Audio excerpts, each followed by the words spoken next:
Assalamualaikum warahmatullahi wabarakatuh. Selamat pagi teman-teman semua. Terima kasih pada kesempatan hari ini saya akan menjelaskan tentang situasi pembelajaran PAUD saat pandemi. Jadi isi dari materi kali ini saya dapatkan dari beberapa referensi baik yang ada di dalam berita, kemudian blog, jurnal, ataupun fenomena-fenomena yang ada di lapangan saat ini keterkaitan dengan pembelajaran PAUD masih menggunakan sistem pembelajaran jarak jauh atau sistem daring. Nah, di dalam materi ini nanti akan dipaparkan tentang fenomena-fenomena, problem-problem yang terjadi hingga saat ini, kemudian bagaimana solusi pemecahan ataupun bagaimana peran dari teman-teman mahasiswa, mahasiswi semua di dalam membantu menyelesaikan problematika di dalam pembelajaran PAUD saat pandemi ini. Jangan lupa teman-teman tetap ikuti channel ini dan bantu channel ini agar tetap terus berkembang dengan like, subscribe, dan share bila video ini bermanfaat. Terima kasih. Salam sukses. Cah Pinter Channel. Teman-teman, tonton video ini sampai akhir. Jangan di-skip. Karena di dalam video ini nanti memuat beberapa informasi-informasi yang ada kaitannya dengan pembelajaran dan ada kaitannya dengan tugas yang Bapak berikan kepada teman-teman. Jadi teman-teman diharapkan bisa mengikuti pembelajaran ini mulai dari awal hingga akhir dan teman-teman bisa memahami apa isi dari konten pembelajaran yang Bapak sampaikan. Terima kasih. Salam sukses. Oke, langsung saja kita lanjutkan slide ke selanjutnya. Next. Fenomena yang terjadi menyusul terjadinya wabah pandemi COVID yang kurang lebih sudah 11 bulan berjalan mulai dari awal Desember tahun 2019 yang pertama kali terjadi di Cina, kemudian sampai ke Indonesia hingga kini di bulan November sudah usai. Sebentar lagi kita akan masuk di bulan Desember. Jadi kurang lebih ini sudah berjalan antara 11 sampai 12 bulan. Tentunya pemerintah memutuskan agar semua siswa mulai dari jenjang PAUD sampai perguruan tinggi melakukan proses pembelajaran dari rumah masing-masing. Ini tentunya menyebabkan semua proses pembelajaran baik itu mulai dari usia PAUD sampai perguruan tinggi berubah menjadi sistem pembelajaran daring atau online. Karena keterbatasan di dalam sistem tatap muka menyebabkan pembelajaran ini harus berubah total. Dengan demikian, pemerintah merupakan salah satu pemangku kebijakan. Tentunya pemerintah mempunyai sebuah arah dalam pembelajaran. Kebijakan ini membuat para guru termasuk di jenjang PAUD untuk segera beradaptasi. Pembelajaran yang biasanya dilakukan di sekolah secara tatap muka kini harus secara jarak jauh dengan menggunakan teknologi komunikasi. Berbagai macam teknologi komunikasi kini mulai digunakan di dalam pembelajaran jarak jauh ini. Masalah yang terjadi dengan adanya sistem kebijakan baru, arah pendidikan baru, program baru, aplikasi baru, tentunya menimbulkan banyak masalah yang terjadi di lapangan karena background wilayah, background pendidikan ini antara satu daerah dengan daerah yang lain itu sangat berbeda. Maka tidak sedikit guru PAUD yang kebingungan di dalam arah baru pembelajaran jarak jauh ini. Akhirnya dengan cara sederhana dan minimalis, guru hanya memberi tugas tertulis kepada orang tua untuk dilakukan kepada anak melalui pesan grup WA. Ini adalah salah satu sistem pembelajaran yang baru saja dilaksanakan oleh beberapa guru dalam kaitannya merasakan kebingungan di dalam menjalankan proses pembelajaran jarak jauh atau pembelajaran baru.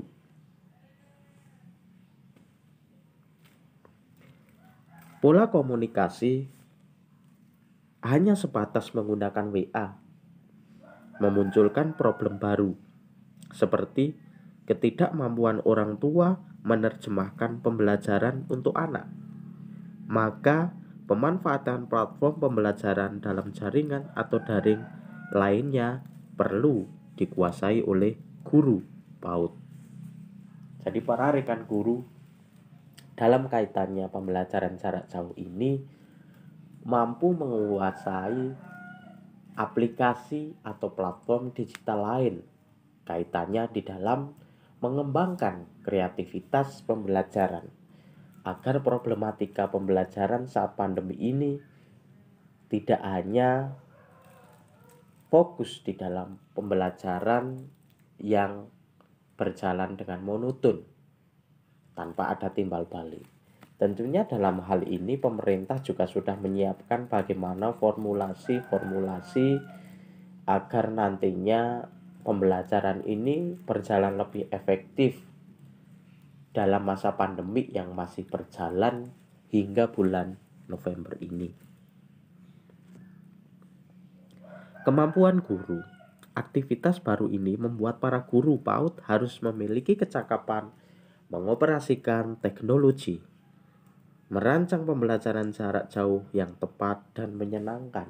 Nah, ini adalah sebuah PR, sebuah tugas baru bagi para rekan-rekan guru PAUD dimanapun berada. Harus bisa memformulasikan pembelajaran baru dengan menggunakan teknologi, merancang pembelajaran jarak jauh yang tepat dan menyenangkan. Jadi aspek bermain untuk belajar ini masih tetap dapat dijalankan walaupun dalam kondisi yang sangat memprihatinkan, dalam kondisi wabah pandemi COVID yang masih berjalan ini. Ini adalah tugas yang sangat berat yang harus dilakukan oleh para rekan guru. Namun hal ini tidak menutup kemungkinan untuk para rekan guru untuk terus berkarya, terus mengabdikan intelektualnya, mengabdikan tenaga dan pikirannya untuk kecerdasan, untuk mengembangkan digital, aplikasi, media pembelajaran demi kemajuan pendidikan di Indonesia, khususnya di jenjang PAUD. Nah, ada perbedaan fenomenologis yang ada di lapangan, khususnya pembelajaran PAUD yang ada di lingkungan kota dengan pembelajaran PAUD yang ada di lingkungan desa. Bagi lembaga satuan PAUD yang jauh sebelum pandemi COVID-19 telah memanfaatkan teknologi sebagai media pembelajaran, tidak kaget dengan situasi saat ini. Guru PAUD tersebut dengan mudah memberikan pembelajaran menggunakan teknologi. Pembelajaran disampaikan dengan beragam model yang memperpadukan tulisan, audiovisual, dan video. Bahkan, sekolah telah memiliki aplikasi untuk menunjang pembelajaran di era digital ini. Beberapa contoh PAUD yang ada di kota yang telah maju dengan jaringan telekomunikasi yang mumpuni dan tersedia dengan baik, tentunya sudah mempersiapkan dan sudah berjalan menggunakan sistem pembelajaran teknologi ini sudah sejak lama. Namun, ini sangat berbeda dengan fenomena yang ada di lingkungan sebagian besar masyarakat yang ada di desa, yang ada di pegunungan, yang itu serba keterbatasan dalam teknologi, keterbatasan dalam segi jaringan, keterbatasan dalam segi background pendidikan. Ini menyebabkan masalah yang serius untuk segera ditangani. PAUD di desa cenderungnya mengedepankan pembelajaran daring sederhana karena berbagai keterbatasan dan kekurangan aspek dalam teknologi ini. Ini adalah salah satu tugas negara kaitannya di dalam hal ini, harus mampu memberikan fasilitas-fasilitas tambahan bagi rekan-rekan guru yang ada di desa, khususnya juga terhadap orang tua yang mempunyai anak PAUD usia dini. Pemerintah harus bisa bekerja sama dengan provider jaringan telekomunikasi yang ada di Indonesia, seperti Indosat, Telkomsel, XL, dan jaringan lain, agar mampu bekerja sama untuk kontribusi lebih lanjut terhadap negara kita. Problematika PAUD yang ada di desa, yang pertama adalah teknologi HP tidak semua punya. Beberapa saat yang lalu pernah kami melakukan sedikit riset kepada masyarakat kaitannya di dalam pembelajaran PAUD saat pandemi. Ternyata para guru sudah menggunakan platform digital seperti WA, Google Classroom, atau aplikasi yang lain dengan baik, namun kendala yang terjadi terdapat di orang tua. Tidak semua orang tua di desa mempunyai HP Android. Terlebih lagi, bila mana mereka mempunyai HP Android, juga sebagian besar masyarakat di desa itu tidak terlalu welcome dengan adanya HP Android. Sebagian masyarakat sebagai seorang buruh, petani, pedagang kecil, ataupun punya perkebunan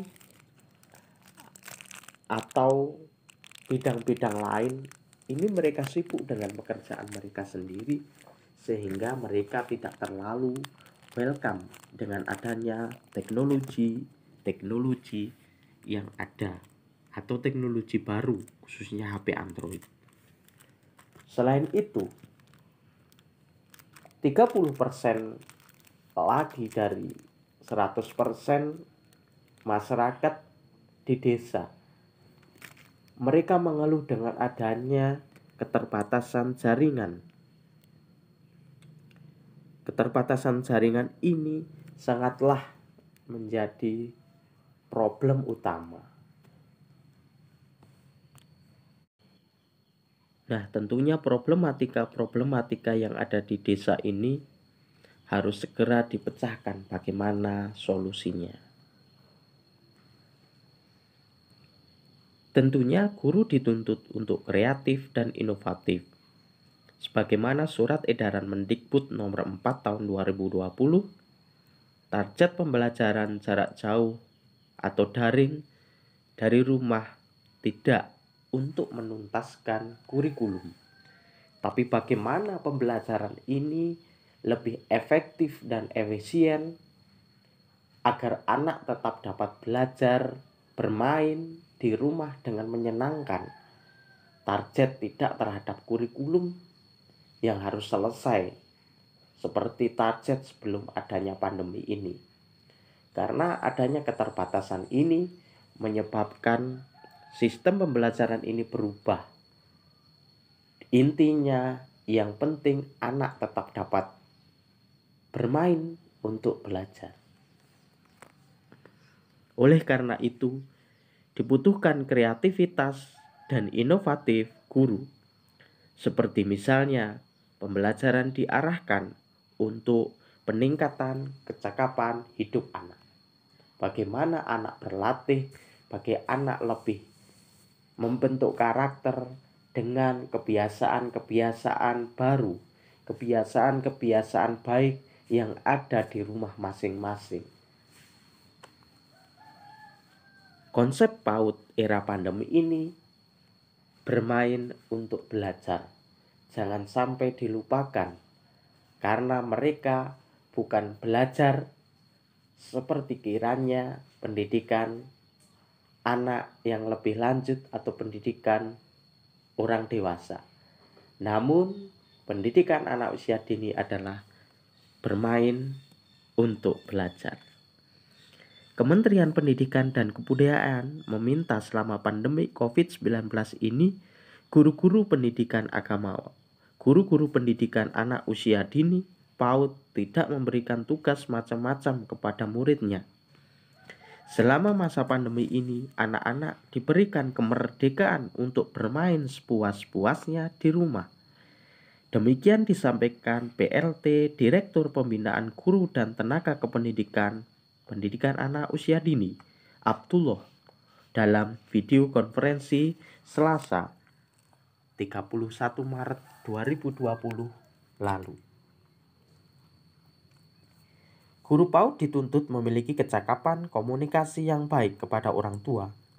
Komunikasi menjadi sangat penting agar pengasuhan berjalan dengan baik, karena ini berkaitan dengan penilaian dan upaya pelaksanaan tumbuh kembang anak secara maksimal walau di tengah COVID-19. Tema materi yang dikembangkan. Ada 3 tema dalam materi yang diberikan, yaitu 1. PHBS, pendidikan karakter dan keagamaan. PHBS.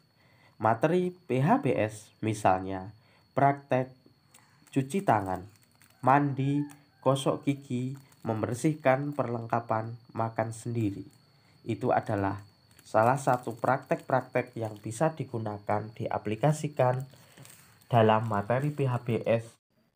Yang kedua adalah materi pendidikan karakter.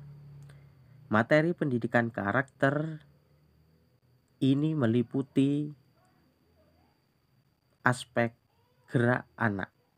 Jadi anak dilatih untuk meningkatkan pendidikan karakter dengan menggunakan contoh kegiatan-kegiatan. Yang pertama adalah membantu orang tua berbicara dengan sopan, mengucapkan terima kasih, minta tolong. Yang ketiga, materi keagamaan. Materi keagamaan contohnya wudhu, sholat, membaca Iqra, hafalan surat pendek, berdoa sebelum beraktivitas, dan sebagainya. Materi-materi tersebut sesuai dengan kurikulum yang saat ini digunakan, yaitu kurikulum 2013. Misalnya, anak bisa dipandu oleh orang tua untuk memperagakan belajar mengenai wudhu, belajar gerakan sholat, belajar mengenal huruf hijaiyah, belajar hafalan surat-surat pendek, berdoa sebelum beraktivitas apapun. Tugas-tugas pembiasaan tersebut diberikan setiap hari melalui WA Group dalam bentuk teks, instruksi, audio induksi, dan juga video. Selanjutnya, orang tua akan mendampingi serta mendokumentasikan kegiatan tersebut dalam bentuk video atau foto dan kemudian dikirimkan ke guru sebagai bahan pemantauan dan penilaian. Namun, aplikasi di lapangan tidak semudah yang dibayangkan. Dalam pelaksanaannya, pembelajaran di rumah dengan metode pembiasaan tidaklah semudah yang dibayangkan. Faktor kekurangnya semangat anak dan kurangnya kemampuan orang tua dalam mendampingi anak menjadi tantangan dalam penerapan metode pembiasaan. Ini menjadi problem yang terjadi di lapangan. Banyak orang tua tidak telaten, anak biasanya malah dibentak-bentak, yang juga efeknya kurang bagus. Mungkin karena keadaan situasi dan kondisi, anak jadi kurang semangat di rumah sehingga jenuh. Tidak ada teman-teman dan tidak ada yang memotivasi. Karena mereka biasanya di sekolah, guru menyampaikan pembelajaran diselingi dengan seni, ada tepuk-tepuk, bernyanyi, dan selingan berbagai kreativitas lainnya, sedangkan di rumah cenderung monoton.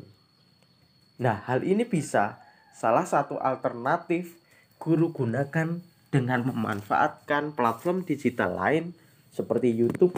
Sudah banyak menampilkan video-video pembelajaran. Salah satunya bisa disimak video pembelajaran di dalam channel ini yang berisi kurang lebih 80 video pembelajaran bagi anak usia dini yang telah dibuat didedikasikan oleh rekan-rekan mahasiswa PIAUD Winsuka semester 3 dalam kaitannya untuk memberikan sumbangsih video pembelajaran bagi anak usia dini. Tidak bisa dipungkiri, salah satu sifat anak-anak adalah mereka sangat mudah untuk berubah pikiran dan berubah suasana hatinya atau moodnya. Hal tersebut dikarenakan anak-anak usia dini belum bisa mengontrol dengan baik. Belum bisa mengontrol diri dengan baik. Kebanyakan dari mereka belum bisa berkomunikasi dengan lancar dan menyampaikan apa yang dirasakan. Hal ini masih ditambah faktor atmosfer belajar anak yang tiba-tiba berubah. Suasana yang dulunya di lingkungan sekolah dengan nyaman, banyak permainan, banyak alat permainan edukatif, bertemu dengan teman-teman, berubah hanya dengan bertemu dengan orang tua di rumahnya masing-masing. Hal ini tentunya menyebabkan kejenuhan dari yang biasanya dilakukan bersama teman-teman dengan penuh warna dan kreativitas, sekarang harus dilakukan sendiri dan sangat kurang menarik. Suasana hati dan emosi anak yang seringkali berubah tiba-tiba membuat orang tua merasa bingung dan kewalahan. Tidak semua orang tua paham bagaimana menghadapi anak yang berperilaku tidak sesuai harapan. Dalam situasi ini, tidak jarang orang tua gagal membentuk komunikasi dengan anak. Alih-alih memahami perilaku anak, justru orang tua lebih sering marah dan membentak. Hal ini tentu akan kontradiktif dengan proses pembelajaran yang sedang dilakukan. Permasalahan lain yang dialami guru adalah terkait pengamatan dan penilaian. Selama pandemi COVID-19, pengamatan hanya bisa dilakukan dengan melihat video dan foto yang dikirimkan oleh orang tua murid melalui WA group atau melalui email masing-masing. Hal ini menyebabkan aktivitas pengamatan yang dilakukan oleh guru menjadi sangat-sangat terbatas. Sementara penilaian pada metode pembiasaan adalah dengan teknik penilaian catatan anekdot, yaitu melakukan pengamatan secara penuh, kemudian mencatat seluruh fakta, menceritakan situasi yang terjadi, menuliskan apa yang dilakukan anak dan apa yang dikatakan anak. Catatan anekdot ini berfungsi sebagai jurnal kegiatan harian yang memungkinkan untuk mengetahui perkembangan anak. Alhasil, dengan adanya keterbatasan pengamatan, bisa dipastikan pencatatan anekdot tidak akan berjalan maksimal. Hal ini tentunya akan berpengaruh pada validitas penilaian yang dilakukan oleh guru. Kondisi pandemi memang berat untuk semua orang. Terlebih lagi bagi orang tua karena beban pikiran dan tanggung jawab bertambah dengan intensitas mendampingi anak dalam pembelajaran di rumah. Namun demikian, penting bagi orang tua untuk membuka diri, membuka wawasan, dan semangat untuk belajar bagaimana mendampingi anak dalam proses pembelajaran. Saatnya orang tua menyadari bahwa pembelajaran anak saat ini kembali menjadi tanggung jawab orang tua sepenuhnya. Kembali ke kodratnya bahwa orang tua adalah guru pertama dan utama bagi anak. Bila pemikiran, wawasan ini sudah terbuka bagi semua lapisan masyarakat yang ada di Indonesia, tentunya dengan serba keterbatasan, mereka tetap dapat membantu mendampingi anak di dalam belajar. Dinas Pendidikan harus lebih berperan aktif memberikan dukungan kepada guru dan orang tua murid. Ini adalah dukungan dari lembaga, khususnya pendidikan yang ada di setiap daerah, setiap kabupaten kota. Mengambil langkah-langkah inovatif, memberikan solusi atas permasalahan yang terjadi, serta mempertimbangkan cara-cara yang lebih baik lagi untuk memberikan pendidikan selama masa pandemi ini belum berakhir.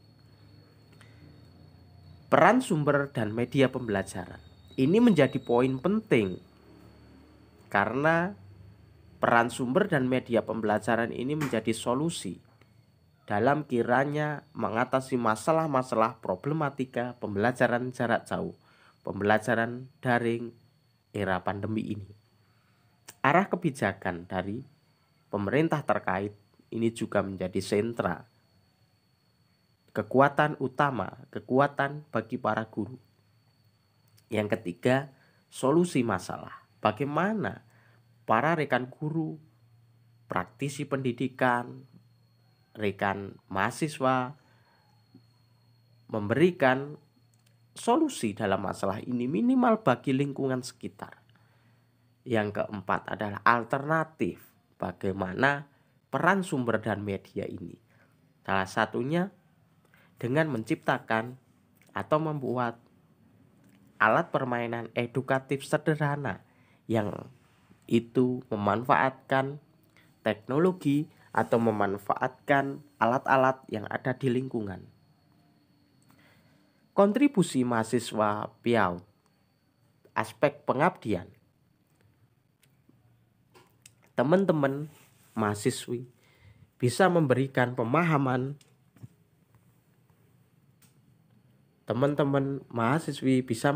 pemahaman kepada orang tua sekitar bahwa pembelajaran saat ini memang harus mengedepankan pembelajaran jarak jauh. Orang tua harus mampu membimbing, mendampingi siswa di dalam kaitannya dalam pembelajaran. Yang kedua, membantu para pendidik yang ada di lingkungan masing-masing agar lebih kreatif, bisa berkolaborasi bagi para pendidik. Tentunya ini menjadi pengalaman tambahan bagi rekan-rekan mahasiswa untuk belajar membuat alat permainan edukatif, belajar mendidik anak dalam situasi pandemi ini. Teman-teman harus mampu, harus bisa berkolaborasi dengan guru-guru PAUD yang ada di sekitar teman-teman untuk lebih kreatif dalam segi apapun, menciptakan sebuah alat permainan, metode baru, permainan baru, nyanyian, atau apapun yang itu bermanfaat bagi anak usia dini, yang bermanfaat untuk belajar. Yang ketiga, membuat sumber media pembelajaran. Terima kasih saya ucapkan kepada teman-teman yang sudah mengumpulkan tugas UTS dengan membuat video pembelajaran. Semoga bermanfaat bagi semua lapisan masyarakat, khususnya bisa digunakan oleh para guru PAUD, bagi para pendidik, bagi para orang tua dan siswa di dalam tetap dapat belajar di dalam situasi pandemi ini. Selanjutnya adalah kontribusi dalam aspek penelitian.